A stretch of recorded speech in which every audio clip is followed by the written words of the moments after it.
नमस्कार मित्रांनो, परत एकदा आपल्या ॲक्ट इन्व्हेस्ट चॅनलमध्ये सर्वांचे स्वागत आहे.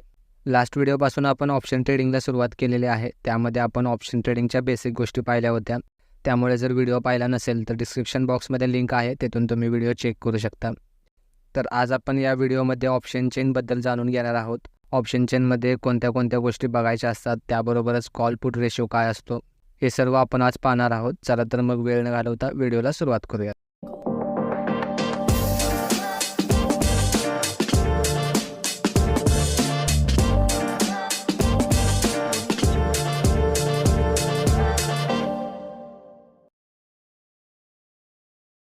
आधी आपण कॉल ऑप्शन आणि पुट ऑप्शन समजून घेऊया. तर बघा, याला CE आणि PE सुद्धा बोललं जातं. CE म्हणजे कॉल युरोपियन आणि PE म्हणजे पुट युरोपियन. सिम्पलमध्ये सांगतो, जर बुलिश मार्केट असेल, प्राईस वर जात आहे, त्यावेळी तुम्ही कॉल बाय कराल, आणि ज्यावेळी बिरिश मार्केट असेल, प्राईस खाली पडत आहे, त्यावेळी तुम्ही पुट बाय कराल. हे झालं ऑप्शन बायरसाठी, जे आपल्यासारखे ऑप्शन बाय करतात. आता जे ऑप्शन सेलर आहेत त्यांच्यासाठी ज्यावेळी बुलिश मार्केट असेल, प्राईस वर जात आहे, त्यावेळी ऑप्शन सेलर तिथं पुट सेल करेल, आणि ज्यावेळी बेरिश मार्केट असेल, प्राईस खाली पडत असेल, त्यावेळी ऑप्शन सेलर तिथे कॉल सेल करेल. हे असं का, हे तुम्हाला पुढे व्हिडिओमध्ये समजेल. थोडं कन्फ्यूज वाटत असेल, परंतु डोंट वरी, हळूहळू तुम्हाला सर्व गोष्टी क्लिअर होतील. व्हिडिओ पूर्ण बघा. तर आधी आपण ऑप्शन चेन ॲनालिसिस बघूया. यासाठी आपण डायरेक्टली NSEच्या वेबसाईटवरती जाणार आहोत. इथे ऑप्शन चेन दिसत असेल, याच्यावरती क्लिक करा. आता इथेही दिसते, ही निफ्टी 50ची ऑप्शन चेन आहे. सिमिलरली तुम्ही दुसऱ्या इंडेक्सची ऑप्शन चेनसुद्धा बघू शकता, किंवा दुसऱ्या कोणत्याही स्टॉकची सुद्धा ऑप्शन चेन तुम्ही बघू शकता. आता इथे एक बेसिक डिफरन्स सांगतो इंडेक्सच्या ऑप्शन चेनमध्ये आणि कोणत्याही स्टॉकच्या ऑप्शन चेनमध्ये. तर ज्यावेळी तुम्ही एखाद्या स्टॉकची ऑप्शन चेन उघडता, त्यावेळी तिथे तुम्हाला फक्त 3 एक्सपायरी दिसतात. चालू महिन्याची एक्सपायरी, नेक्स्ट मंथची एक्सपायरी आणि त्याच्या पुढल्या मंथची एक्सपायरी, अशा 3 एक्सपायरी असतात. परंतु ज्यावेळी तुम्ही एखाद्या इंडेक्सची ऑप्शन चेन उघडता, त्यावेळी तुम्हाला तिथे वीकली एक्सपायरी दिसते, कारण इंडेक्समध्ये वीकली कॉन्ट्रॅक्ट असतं. प्रत्येक वीकच्या शेवटी याची एक्सपायरी असते. हा एकच डिफरन्स आहे स्टॉकच्या आणि इंडेक्सच्या ऑप्शन चेनमध्ये, बाकी सर्व पॉईंट सेम आहेत. आता इथे पूर्वी सर्व इंडेक्सची एक्सपायरी ही प्रत्येक आठवड्याच्या गुरुवारी असायची, परंतु आता सेबीने या सर्व इंडेक्सची एक्सपायरी वेगळ्या वेगळ्या दिवशी केलेली आहे. म्हणजे जर तुम्ही निफ्टी 50ची ऑप्शन चेन उघडली, तर तिथे तुम्हाला दर आठवड्याच्या गुरुवारी एक्सपायरी दिसेल. बँक निफ्टीमध्ये तुम्हाला दर आठवड्याच्या बुधवारी एक्सपायरी दिसेल. फिन निफ्टीमध्ये तुम्हाला दर आठवड्याच्या मंगळवारी एक्सपायरी दिसेल. मिड कॅप निफ्टीमध्ये तुम्हाला दर आठवड्याच्या सोमवारी एक्सपायरी दिसेल, आणि सेन्सेक्सची एक्सपायरी तुम्हाला दर आठवड्याच्या शुक्रवारी दिसेल. सेन्सेक्सची ऑप्शन चेन इथे NSEच्या वेबसाईटला दिसणार नाही, कारण तो BSE म्हणजे बॉम्बे स्टॉक एक्सचेंजचा इंडेक्स आहे. त्यामुळे त्यासाठी तुम्हाला BSEच्या वेबसाईटवरती जावं लागेल, किंवा कोणत्याही झेरोदा, ग्रोथनसारख्या ॲपवरती तुम्हाला याची ऑप्शन चेन पाहायला मिळेल. तर अशा प्रकारे सेबीने डेली एक्सपायरी केलेले आहे. याचे फायदेही आहेत, तोटेही आहेत, तुम्हाला हळूहळू लक्षात येईल. तर मुद्द्यावर येऊया. आता इथे ही निफ्टी 50ची ऑप्शन चेन आहे. यामध्ये डाव्या बाजूला आहेत ते सर्व कॉल ऑप्शन आहेत, आणि उजव्या बाजूला आहेत ते सर्व पुट ऑप्शन आहेत, आणि मध्ये सर्व स्ट्राईक प्राईज आहेत. स्ट्राईक प्राईज म्हणजे इथे जी निफ्टीची प्राईज आहे, त्या प्राईजला स्ट्राईक प्राईज बोललं जातं. आता निफ्टी 50मध्ये 50च्या फरकाने स्ट्राईक प्राईज असतात. इथे दिसतंय बघा, 22,400, त्यानंतर 22,450, 22,500, 22,550, 22,600, अशा प्रकारे 50च्या फरकाने निफ्टीमध्ये स्ट्राईक प्राईज असतात. आता तेच जर तुम्ही बँक निफ्टीची ऑप्शन चेन उघडली, तर तिथे तुम्हाला या स्ट्राईक प्राईस 100च्या फरकाने दिसतील. आणि जर तुम्ही एखाद्या स्टॉकची ऑप्शन चेन उघडली, तर तिथे तुम्हाला काही स्टॉकची 20च्या फरकाने स्ट्राईक प्राईस दिसेल, काहींची 10च्या फरकाने दिसेल, काहींची 5च्या फरकाने स्ट्राईक प्राईस दिसेल. तर हे पूर्णपणे त्या स्टॉकवरती डिपेंड आहे. तर आपला मुद्दा हा होता की वेगवेगळ्या ऑप्शन चेनमध्ये वेगवेगळ्या फरकाने स्ट्राईक प्राईस दिसतात. आता ही जी चार्टच्या सेंटरला स्ट्राईक प्राईस दिसते 24,850, हिला ATM स्ट्राईक प्राईस बोललं जातं. ATM म्हणजे ॲट द मनी, जिथे आत्ता निफ्टीची सध्या प्राईस चालू आहे. इथे वरती उजव्या कोपऱ्यात निफ्टीची सध्याची चालू प्राईस दिलेली आहे. इथे सध्या प्राईस किती दिसते, तर 24,852 प्राईस चालू आहे. आता या 24,852च्या सर्वात जवळची स्ट्राईक प्राईस कोणती आहे, तर ही 24,850 आहे, बरोबर. म्हणून हिला ॲट द मनी म्हणजे ATM स्ट्राईक प्राईस बोललं जातं. त्याचबरोबर ह्याच्या वरच्या डाव्या बाजूच्या स्ट्राईक प्राईस आहेत, त्याला ITM स्ट्राईक प्राईस बोललं जातं. ITM म्हणजे इन द मनी. कारण बघा, निफ्टी सध्या 24,850 वरती ट्रेड करतोय, म्हणजे निफ्टीने ऑलरेडी 24,800, 24,750, 24,700 या स्ट्राईक प्राईस कव्हर केलेल्या आहेत. या स्ट्राईक प्राईस नंतरच निफ्टी 24,850 वरती पोहोचली ना, म्हणजे या स्ट्राईक प्राईस निफ्टीने अगोदरच कव्हर केलेल्या आहेत. त्यानंतर आत्ता निफ्टी 24,850 वरती पोहोचलेले आहे. त्यामुळे या अगोदरच्या ज्या स्ट्राईक प्राईस आहेत त्यांना ATM म्हणजे in the money strike price बोललं जातं. आता त्याचबरोबर ज्या खालच्या बाजूच्या 24,850 नंतरच्या स्ट्राईक प्राईस आहेत त्यांना OTM म्हणजे out the money strike price बोललं जातं. कारण बघा सिंपल आहे, निफ्टी सध्या 24,850 वरती आहे. ते अजून 24,900, 24,950 किंवा 25,000 वरती पोचले का? तर नाहीत. त्यामुळे या ज्या 24,850 नंतरच्या स्ट्राईक प्राईस आहेत त्यांना OTM स्ट्राईक प्राईस बोललं जातं. कारण प्राईस अजून तिथेपर्यंत गेलेली नाही. सोपं आहे. इन द मनी म्हणजे जी ऑलरेडी प्राईस कव्हर केलेली आहे ती प्राईस, आणि आउट द मनी म्हणजे ती प्राईस जी अजून आलेलीच नाही. आता बघा एक महत्त्वाचा पॉईंट सांगतो. आता इथे निफ्टी 24,850 वरती ट्रेड करते, म्हणजे 24,850 झाली at the money strike price आणि 24,800, 24,750 झाली in the money strike price, कारण ती ऑलरेडी कव्हर केलेले आहे. आणि त्याबरोबरच 24,900, 24,950 झाली out the money strike price, कारण तिथंपर्यंत अजून निफ्टी पोचलेली नाही. इथंपर्यंत समजलं. आता समजा निफ्टीची प्राईस 24,850 वरून वाढली आणि आता 24,900 झाली.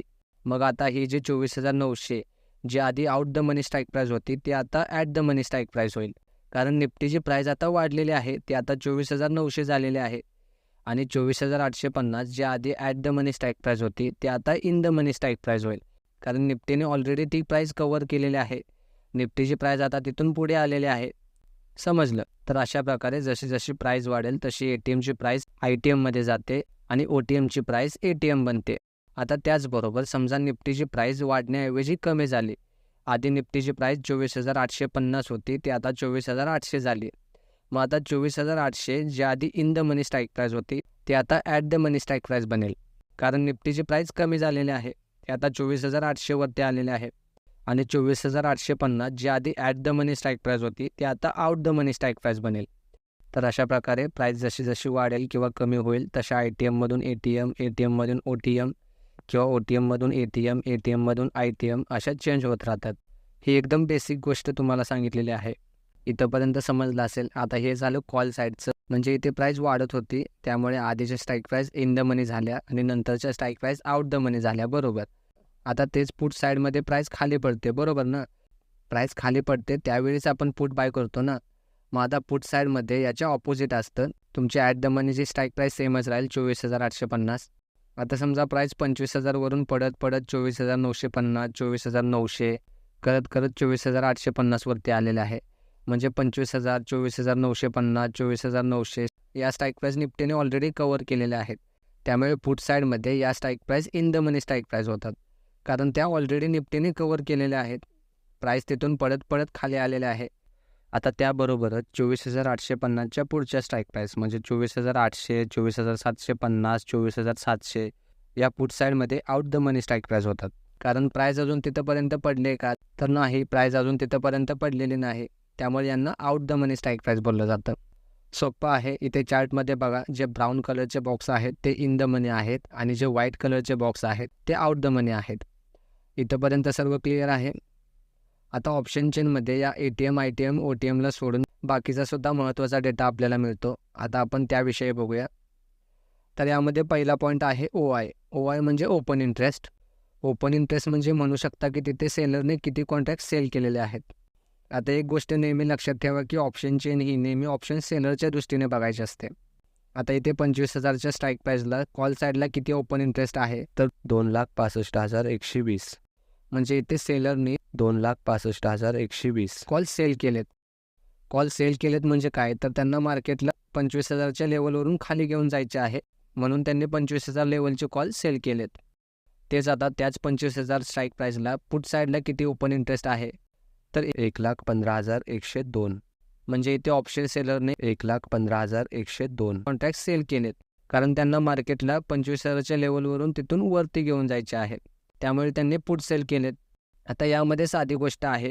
25,000च्या लेवलला एका बाजूला 2,65,000 कॉल सेलर आहेत, त्यांना मार्केटला खाली घेऊन जायचे आहे, आणि एका बाजूला 1,15,000 पुट सेलर आहेत, त्यांना मार्केटला वरती घेऊन जायचं आहे. मग दोघांमधील कोण जिंकेल? तर सिंपल आहे. इकडचे 2,65,000 लोक जास्त आहेत, त्यामुळे साहजिकच तेच जिंकतील. त्यामुळे जास्त चान्सेस आहेत की 25,000च्या लेवलवरून प्राईस खाली जाऊ शकते.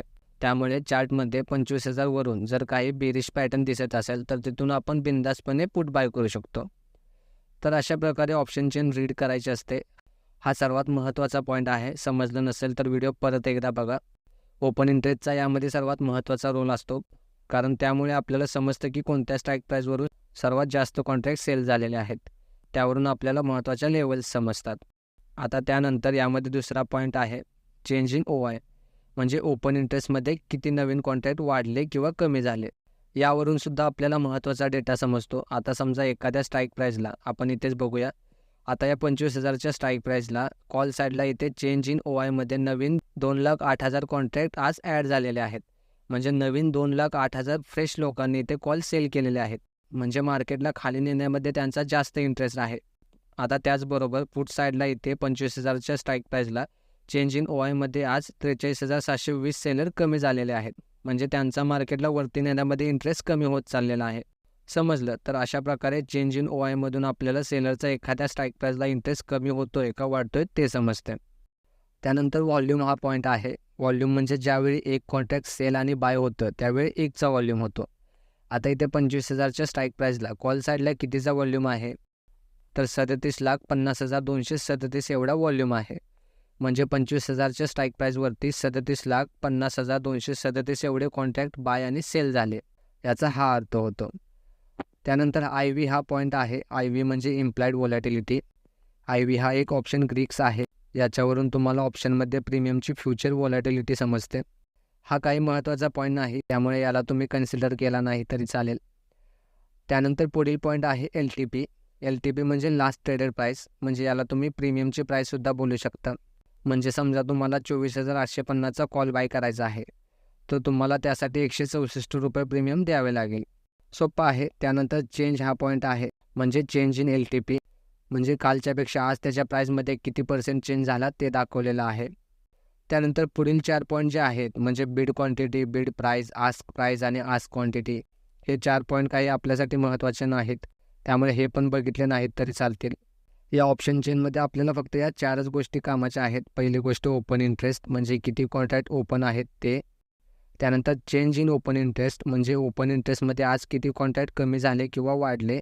त्यानंतर व्हॉल्यूम म्हणजे दिवसभरात किती बाईंग आणि सेलिंग झाली. आणि LTP म्हणजे प्रीमियमची प्राईज. या 4 गोष्टी यामध्ये खूप महत्त्वाच्या आहेत मित्रांनो. यावरून तुम्हाला ट्रेड करण्यासाठी कोणती स्ट्राईक प्राईज निवडायची त्याची आयडिया येते. तर ठीक आहे मित्रांनो, ऑप्शन चेन ॲनालिसिस तुम्हाला समजले असेल. यामध्ये काही डाऊट असेल तर तुम्ही कमेंट बॉक्समध्ये विचारू शकता. आणि ऑप्शन चेनचा जो राहिलेला पार्ट आहे तो आपण पुढील व्हिडिओमध्ये पाहणार आहोत, त्यामुळे व्हिडिओ मिस करू नका. भेटूया पुढच्या व्हिडिओमध्ये. तोपर्यंत काळजी घ्या आणि आपले व्हिडिओ पाहत राहा. धन्यवाद.